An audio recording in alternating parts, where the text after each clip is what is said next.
Good morning, kids. Today we're checking out a brand new video from Jordan Friends. And now some of you are probably wondering, wait, Jordan Friends? You haven't checked out that channel in a long time.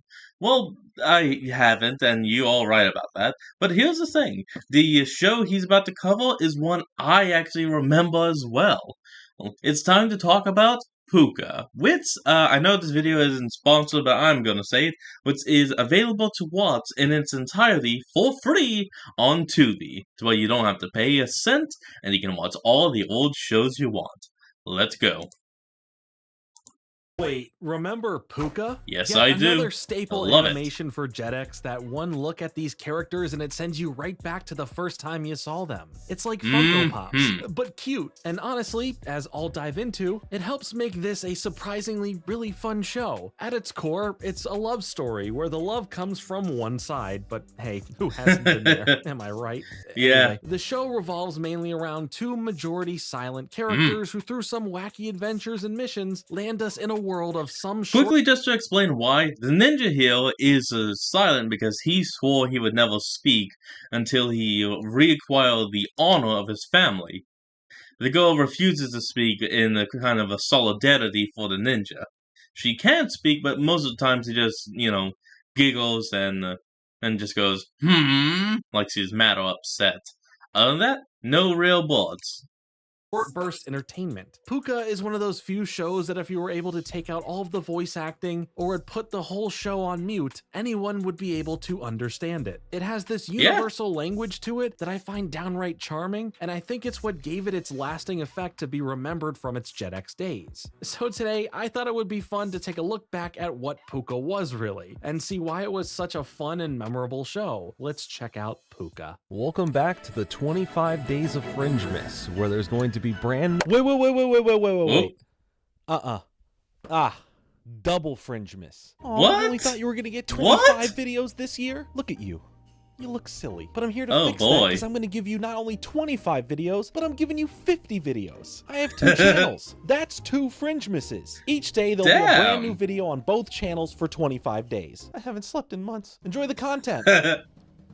Or don't. Alright, Jordan, you are impressive. What is this show? Well, it follows mainly, not Pucca, but rather Garu, who is this ninja to be. Without speaking, but always showing off fierce determination, Garu accomplishes various tasks or partakes in various activities to master his skills and prove himself worthy of honor. But here's where Pucca comes in. She's this little force of nature that somehow keeps up with Garu on several levels to make sure that she can show her love to him in a multitude of ways. She is almost inhuman. Mostly by kissing him. And Pucca is someone that you truly don't want to cross. If you do anything to get in the way of her love towards Garu or hurt him in the slightest, you'll be paying the ultimate price. I think, especially from the era that this came out in, it really has this simplistic but effective look that for me brings me to the early days of online animation, from other ends of the internet to early YouTube animators, to even now with more stylistic animations. It uses the medium of animation to have fun, leave you with some entertaining moments or jokes, and before you know it, it's over. These parts would be cut into 3 segments an episode, with each segment being on average around 7-ish minutes. Why Garu and Pucca work so well is that while you may see it at first as Pucca being overly into Garu, who is showing that he isn't interested, it's really more so that he doesn't push her away or show any malice towards her. Instead, he is just more focused on all of the ninja training and whatever mission he is on more so than he does to her, as the stuff that he is doing are his personal core interests and values. So while Pucca can come off to what seems annoying, Garu is never angered by it to a point of hating on Pucca or being uncomfortable with her. Their relationship becomes an adorable companion. No, he is a little uncomfortable with her. That's why he, doesn't really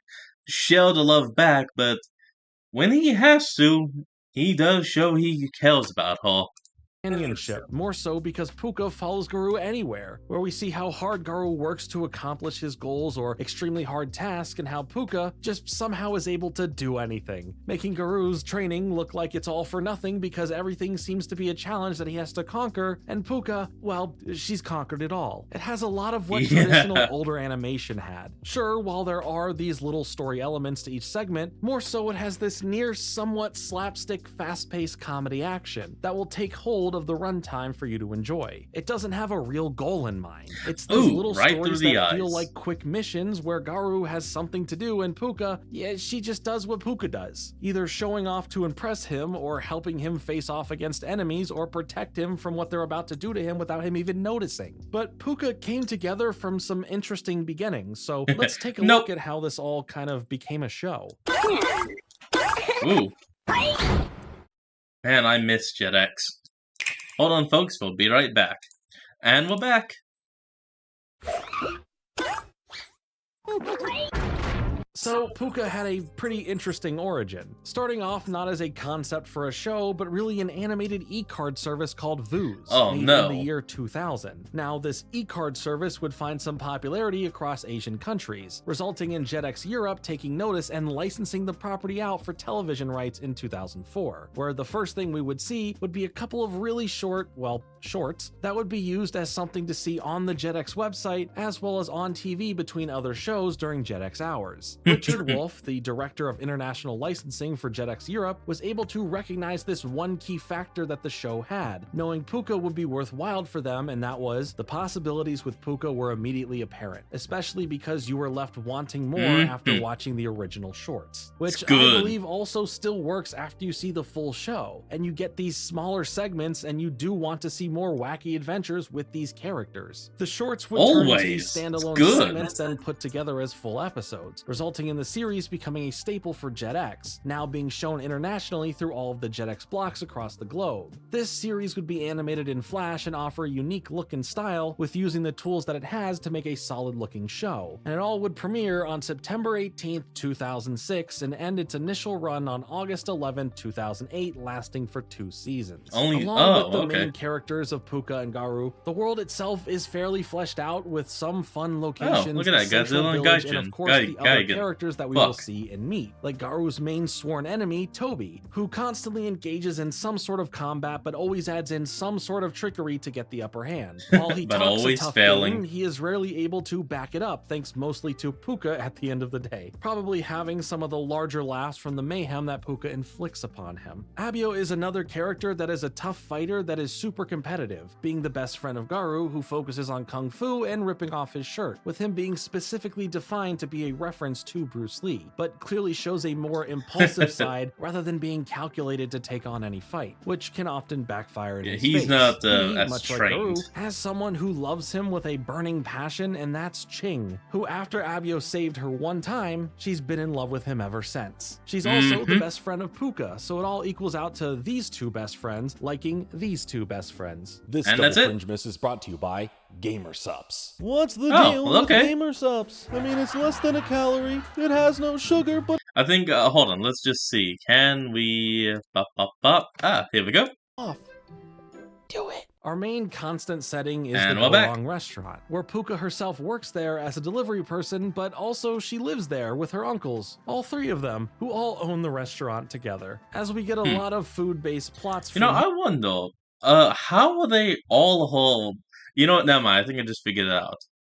Here and within the village and beyond, I was gonna ask, really but like I that think I all get the it. extra characters that have smaller roles that come in and out of the story, or just to feed into the plot-based moments. And in general, with the village and beyond, I really like that all of the extra characters that have smaller roles that come in and out of the story, or to just feed into the plot-based moments, as no matter how silly or weird their character is, they always end up feeling at home here. I think with how colorful the show is, it really helps pop up the scenery and backgrounds, where the village or the restaurant or any other set piece are all unique, distinct, and have a truly nice visual add-on to dress up the world. And similar to how comedy plays a fact into the visuals, when there's some action happening, the action itself is really well done, fitting into the style of the show without trying to be too flashy, but not underdoing it as to just focus on the comedy. The situations that we get into sometimes are quite ridiculous, but just crazy enough that it makes sense for our characters to have to deal with. Another design comparison that the show may receive is that of the Sanrio properties, having more more short and simple designed characters that have bolder outlines. But they do have a nice direct separation thanks to how the characters are styled, especially here in Pucca. So with this specific look mixed with the comedy and action, it really helps make this a show that anyone could enjoy. It's easy to find some aspect about it that truly speaks to you. Now, outside of the show, there was more to the Pucca picture than some may think, as well as the show itself didn't stop at only 2 seasons, but a decade later saw new life. Let's take a look now at the extended and supplemental parts of the Puccaverse.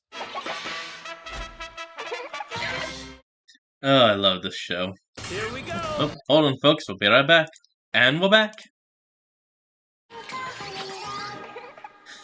Eventually, through Pucca's success, we saw a lot of property building outside of the show, from licensing deals in different territories to produce merch, toys, even fashion lines, all related and centered around Pucca that would aim at age demos from kids to early teens. Heck, the show had Burger King toys in some places, but even more than that, there were some video games, such as a game for the Nintendo Wii's WiiWare catalog called Pucca's Kisses Game, and it would be just what it sounds like. You chase Garou around as Pucca, and you try and catch him to give him some kisses. Another game was for the Nintendo DS called Pucca Power Up, which was more of the same, just with some DS touchscreen features in this side-scrolling adventure. Lastly, an iOS game was released called Pucca and Friends, where as Pucca, you prepare food and dishes to serve to customers as you expand and upgrade your restaurant. Suffice to say that there was quite a bit of Pucca product out there, all stemming from an e-card service, really only covering one region of the world. In 2009, there was even a musical event for the show that took place in Peru for several nights, as Pucca was a really well-liked series in Latin America. But after the initial airing of Pucca for the 2 seasons it had, it would actually come back later for another season, believe it or not, with 78 new segments in December of 2018, lasting until October of 2019, which is crazy when you think about it. So many smaller or more obscure shows may often have random resurgences that you may even not know about because maybe, like in this case, it was first released in a different region. Like here, it was released in South Korea first, but not too long after the season finished, this season 3 would release in English as Pucca Love Recipe for Netflix on the last day of the year in 2019. And as you can tell from the visuals here, it is now done with 3D animation. But still finding a nice way to keep the exact charm and feel of the original show. And I must say, it does the best job it can at still capturing that, just now with a new 3D space here. Is there a weird one-off chance that a show like this could get a 4th season or something more in general? Yeah, sure. We pray. Heck, if a season 3 can be made a decade later, then more produced episodes can easily be an option in the future if there is some sort of interest for the series. Overall though, Pucca is a delightful little show that has some fast-paced concepts and action that result in some easy smiles and charming moments. I think having the name of the show being Pucca, while we focus more so on Garou, and then by extension the unrelenting love of Pucca, is a pretty interesting yet refreshing mix that at the end of the day really works well in a nice short burst format. Not everything has to be this big heavy commitment or something so dialogue heavy for you to build attachment to certain characters, understand who they are and the emotions they convey. Pucca serves as a testament to that, and I truly think that it's a nice little hidden gem of a show that'll leave you feeling really good at the end. That's the beauty of art, and this show is just that, defying the odds with an art style that has put some people off of it and a premise that on paper may not sound too exciting. But like I said, I thoroughly enjoyed this show and would love to know your thoughts on Pucca in the comments below. Thanks so much for watching. Like and subscribe. Later. Now, I understand this episode is pretty much a bit more just about, well, just about being able to gush about a show I used to watch and love. It was so good. Jetix as a whole was just a damn good channel, site, whatever you want to call it. But then, of course, Disney had to just get rid of it and taking everything with it. Ugh. And now, it's so much trouble to find any of that stuff. But anyway, I'm not hating on Disney nor on Jetix for disappearing on us. I just wish there was an easier way of getting all those old memories back for us.